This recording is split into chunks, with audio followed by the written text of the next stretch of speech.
Well, now, here with me on this board, as you can see, it's a well-curated budget of a salary of 70,000 Kenyan shillings at the end of the month. That's like $600. Yeah, that's amount of money.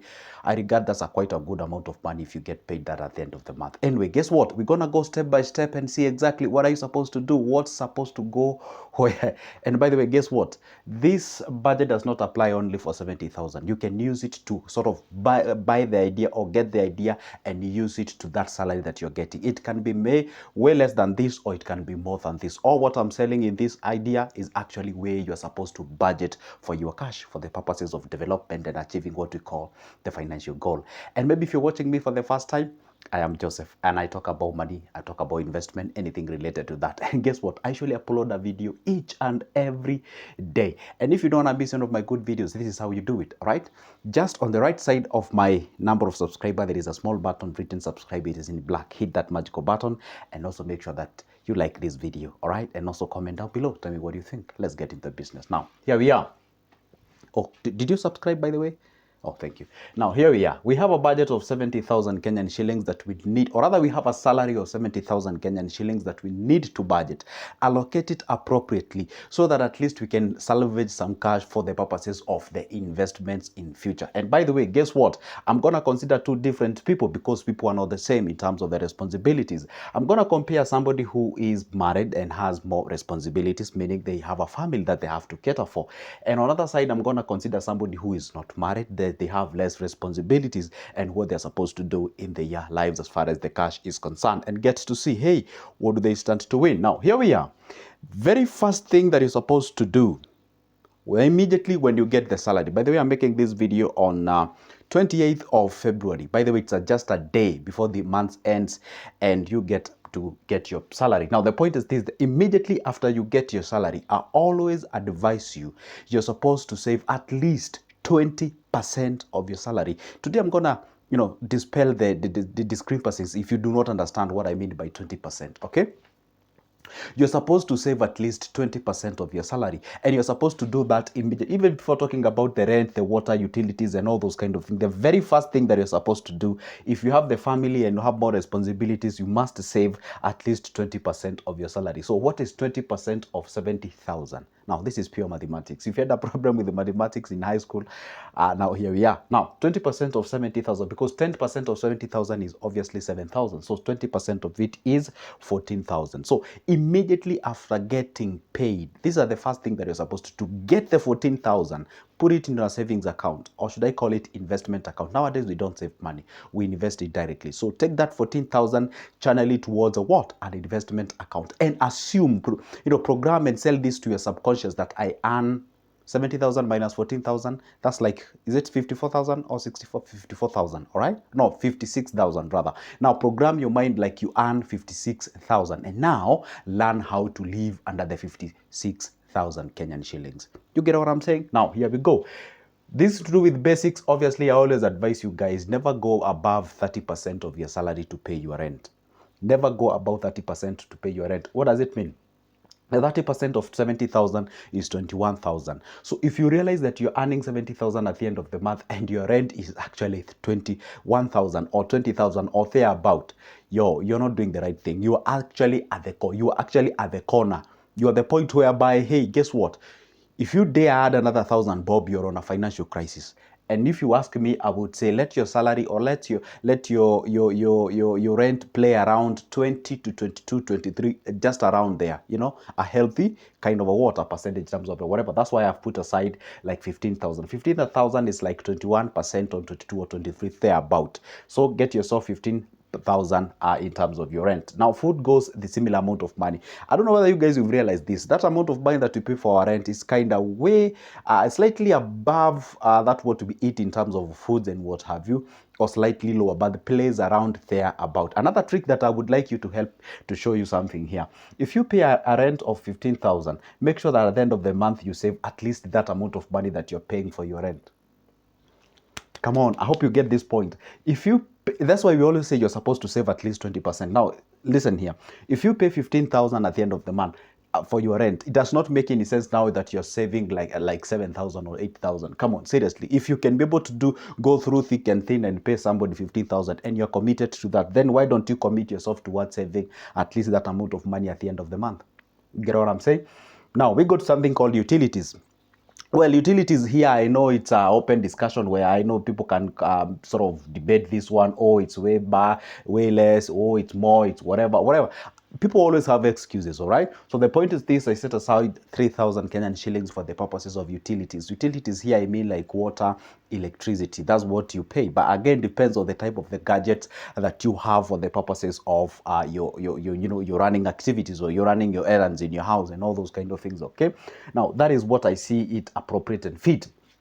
But you can always adjust based on you. If you can be able to do less than that, then that will be the most important thing. Now, we go to the next one, is about the transport. Obviously, you have to move from one point to the other, well, on the purposes of going to job on 1, 2, or 3. Okay, now, maybe perhaps you have a car, but if you do not, then at the end of the day, you can save at least this. I'm assuming that you do not have a car. Obviously, if you have a car, this amount of money for transport will be way less. But anyway, guess what? If you're using this amount of money for the purposes of transport, maybe you're grabbing the matatu or you're grabbing the public transport, you can grab this amount of money on that purpose. This is like 200 each and every day, gives you 6,000 at the end of the month. Okay, now we go to the school fees. Obviously, if you're married, not by default you have kids, but probably you may or may not have kids. If you have kids, then 7,000 that should be channeled towards the school fees.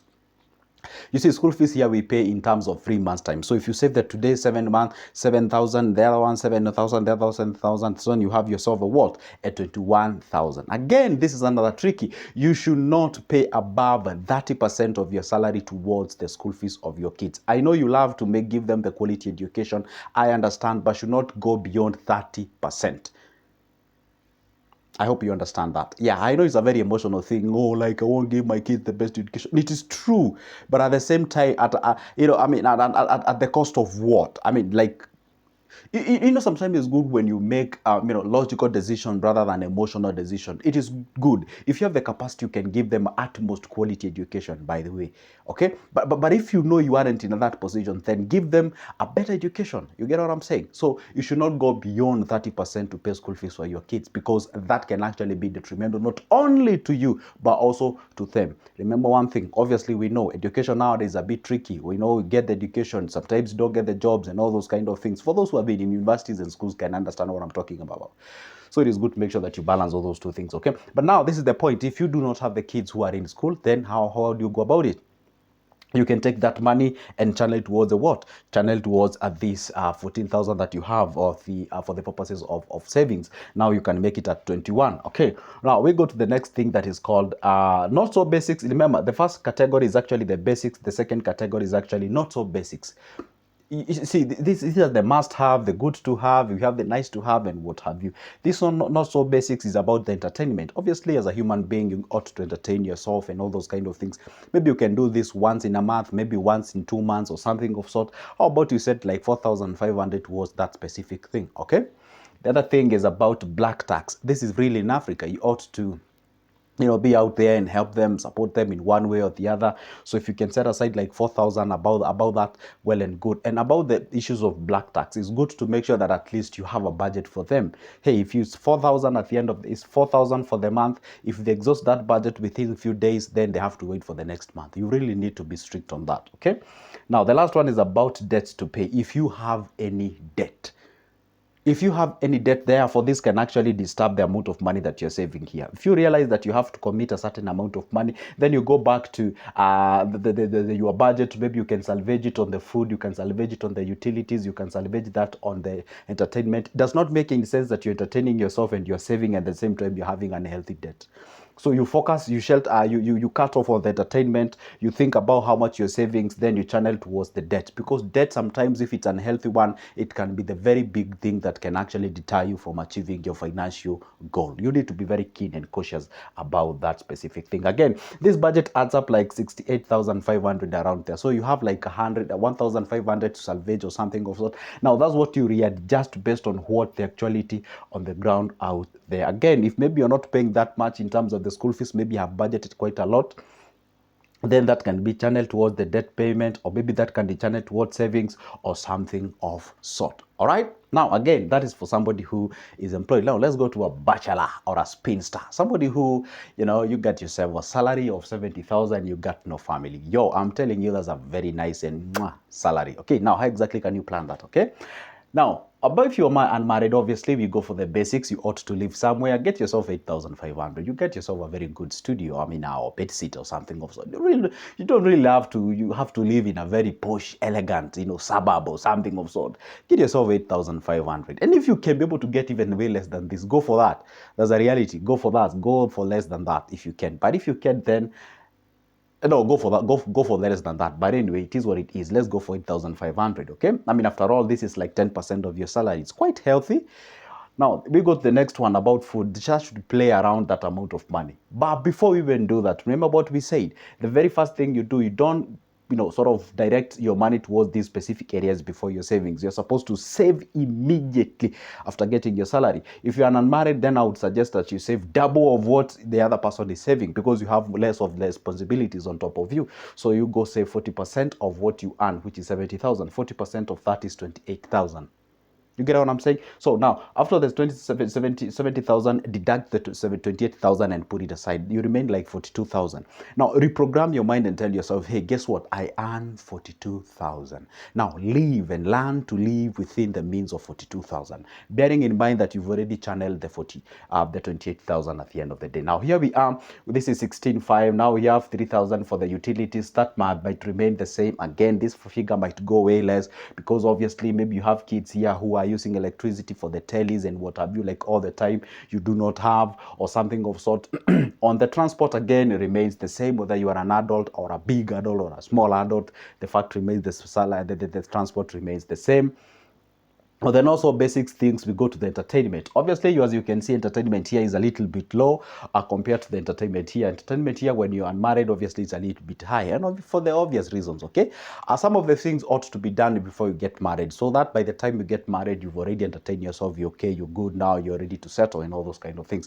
That's why I always discourage somebody to get married to an individual who are not yet settled in terms of the entertainments and all those kind of things, the touchy about life and such kind of things. Obviously, that's why you might see this figure is actually going out there. But I know, you see, there is some question marks on this entertainment. You find somebody actually even entertaining themselves with over 20,000. Come on, I mean, seriously, you don't do that.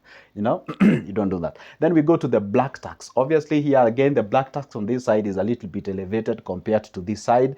But your family members have to understand, hey, you're doing so because obviously you do not have much of the responsibilities on top of you. The moment the wife shows up or the kid shows up and such kind of things, obviously this figure is likely to go down. And obviously they will be like, hey, this guy was helping us when he was in a position to. Right now we understand he has the families. But again, if you can train them even before getting the wife or getting the more responsibilities or getting the husband, therefore that way can actually be able to help you see, hey, guess what? These guys now can understand me. Sometimes it's good to call your family members and sit them down and explain some of the things. If you do that, then you can be able to salvage yourself from lots of the problem.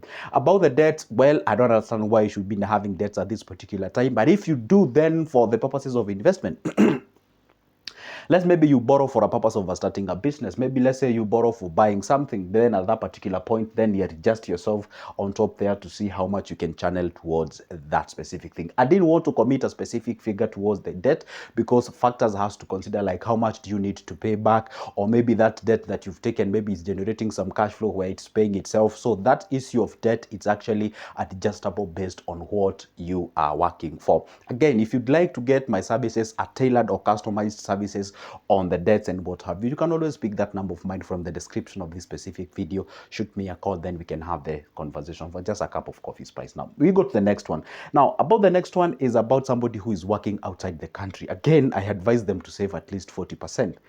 You see, when you're outside the country, obviously you are there to make more money as you can. So that is where people are supposed to cut off all the entertainments and all those kind of things.